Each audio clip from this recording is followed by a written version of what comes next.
All right, well, today we're going to be talking about coupling to the trailer.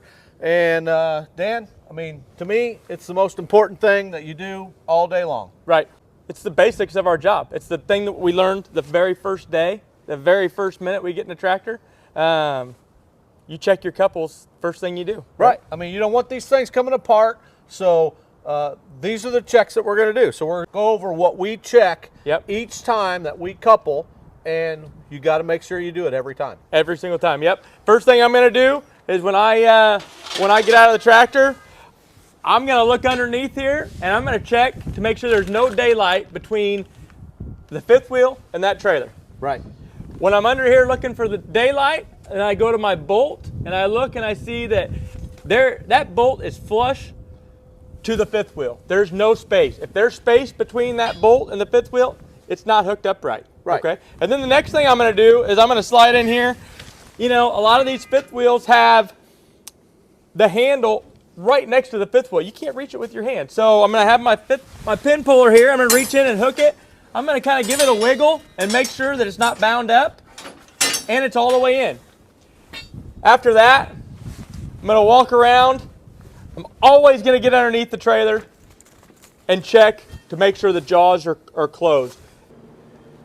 So when I get under here, basically I want to make sure that there's no daylight between the fifth wheel and the trailer, and I want to make sure that these jaws close. Now this trailer here, I've got a fairing, it's a twin screw. I can probably squeeze in there, you know. Some guys aren't going to be able to do that. So if you can't get in there, it doesn't mean you don't have to check it. Right, you know? because you want to check every one of them. Trailer height, make sure the bolt is flush with the fifth wheel on fifth wheels that have that. You're checking the handle, and if you can't fit in between there, then what do? Well, we pull it out from where you're at, and you angle the tractor away from the trailer so that you can check it, and you got to make sure you check it.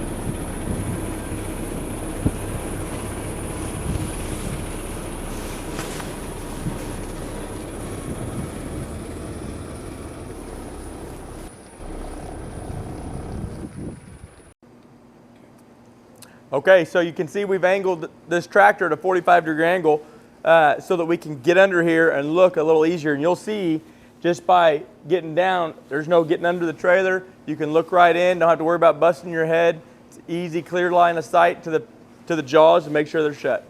Okay, Dan, so here's how you angled it, right? You That's just right. pulled it out of its spot, you angled it, you're able to get up underneath there, check and see whether those jaws are closed or not. Right? That's right. Very easy, simple, takes a couple extra seconds, but that's it. That's it. That's all it takes is just that couple extra seconds, but trust us, it's worth it. There you go, everybody. That's coupling, and be safe out there.